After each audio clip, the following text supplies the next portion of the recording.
Hello and greetings, ladies and gentlemen, and welcome back to another amazing comic book video. Today, guys, I'll be doing a wonderful review for one of the greatest shows I love ever since it came out during COVID. That's right, I'll be watching The Bad Batch Season 3. But before I continue on, if you guys are new to the comic book show, don't know exactly what I normally do. I just do reviews for DisneyPlus, Netflix, when it's in theaters, and once in a while, my other videos, I would do, trailer reactions, unboxing videos, gaming videos, and theory videos, which I've done in a long little while. But stay tuned for the near future because there's going to be a lot more coming along the way as I possibly can for all you guys fans of the comic making show. And if you guys are just returning to my channel, and welcome back. And yeah, so either way, today, guys, I am doing the first 3 reviews for episodes 1 to 3 for The Bad Batch Season 3. And I gotta say, all 3 of them were really good. The first episode is called Confined. In prison on Tantus, Omega adjusts to a new life, being captured by the Empire again, and now she's trying to live on this new in this new fortress on Tantus. She's going back to her root, kind of back on her roots from Camino, where she was confined there, and she really wanted to get out and start a whole new life.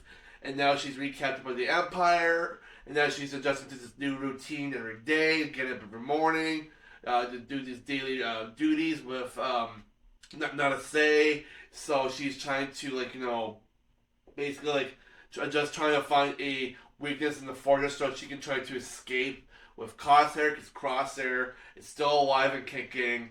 And then so this entire episode of episode 1, she's trying to find a big weakness, but she didn't find anything for all. During the process, she's in this confined cell room or whatever, and she's marking down days, like how long she's been there. I think she's been there for months and months and months, because she has a whole bunch of dashes of lines cut through them.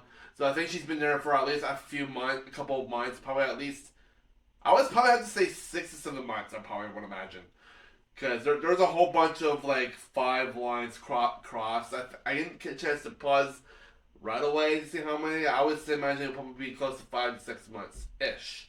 But and then in the second episode, Paths Unknown, we get to finally see Wrecker and Hunter together, and their group is shortened because in the last episode we lost Tech when he fell in that big chasm. I don't know if he's still alive, because knowing Star Wars, when a lot of people fall from high heights, especially with Jedi, because Jedi can start for high heights. But knowing Tech, I'm not sure if he would survive that fall. But knowing me, I think he might still be alive. Maybe we don't know it yet. So, pass on now. Basically, Hunter and Wrecker follow a lead, going to find a startling discovery about they find 3 other clones on this planet. There's this abandoned facility where they know what's his name, that recaptured Omega. It starts with an H. Heimtal, no, God damn it, Dr. Hemtal, was it Hemtal? So starts with an H, god damn it. Besides the main dude that confines the facility on Tantus, Dr. Hemtal, I think it's Hemmick. Dr. Hemmick. There we go. Hemmick. So Hemmick was the one that took home Omega, and this old facility that Hunter and Wrecker went to was one of Hemmick's old facilities on his planet. So when they went to this facility, Hunter and Wrecker got asked for help for part of this 3 trio of these young clones.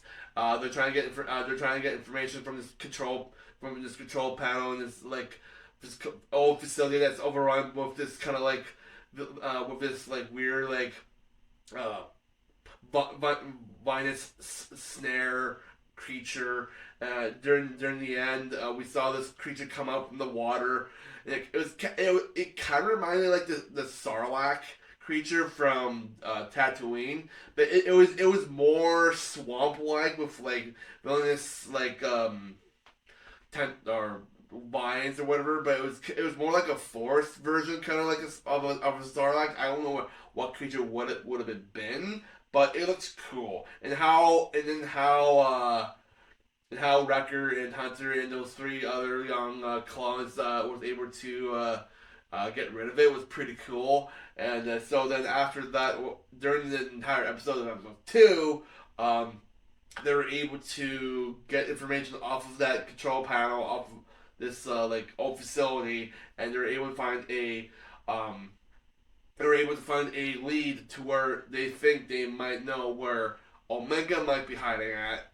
So then after that episode, we go to the third episode, The Shadow of Tantus, and this is just another episode where it just shows Omega and Crosshair, and eventually Omega finds a little weakness into the fortress, because in this episode we see the Emperor show up, and he's going to see this thing called Project Necromancer or Necromancer, whatever.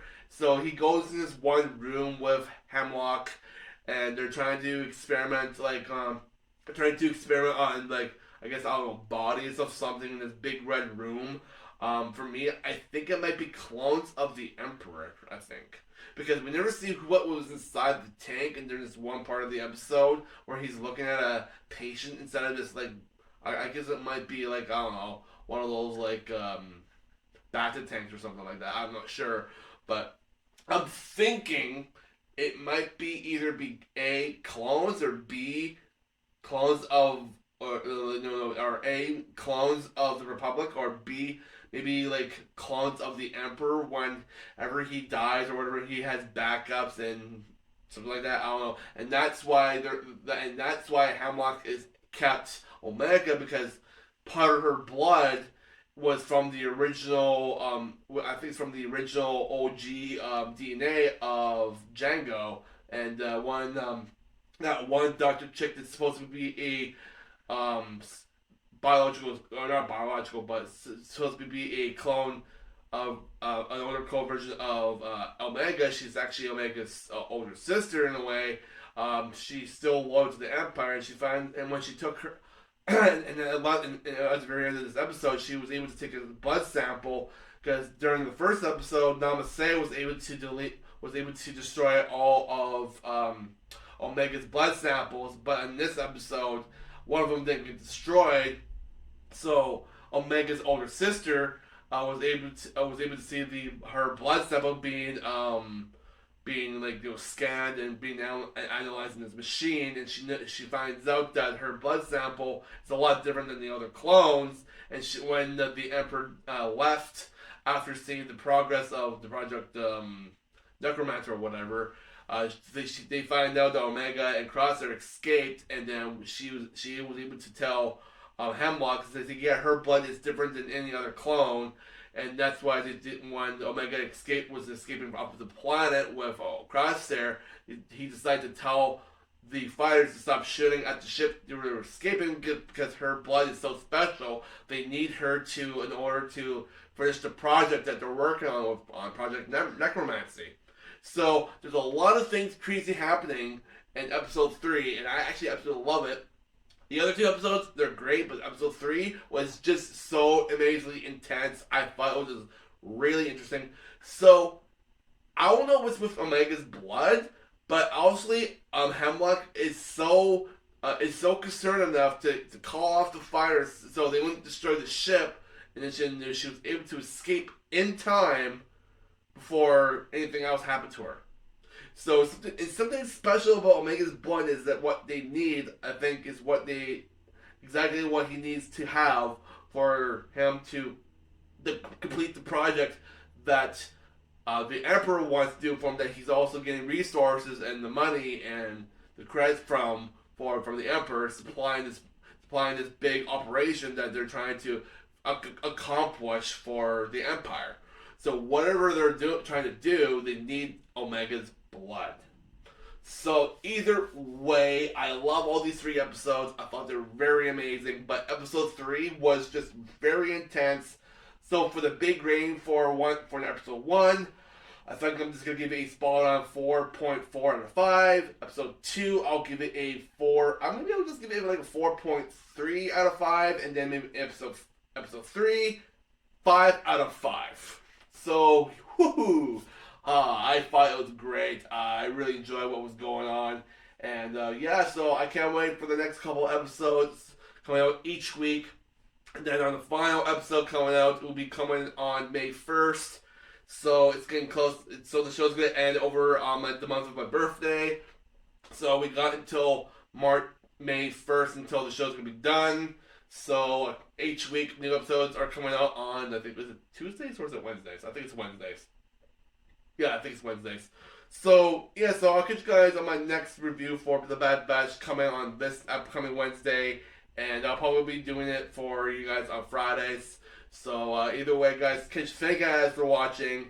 I really, really do enjoy doing these reviews for The Bad Batch, and this is like this is gonna be at least like one of my absolute favorite shows for Star Wars, and I can't wait for the next episode. So thank you guys for watching, and I'll catch you guys in the next one. So peace out and have a good weekend, or whatever you guys are doing out there, work, school, whatsoever. I'll catch you guys in the next one. Peace out, and have a great time.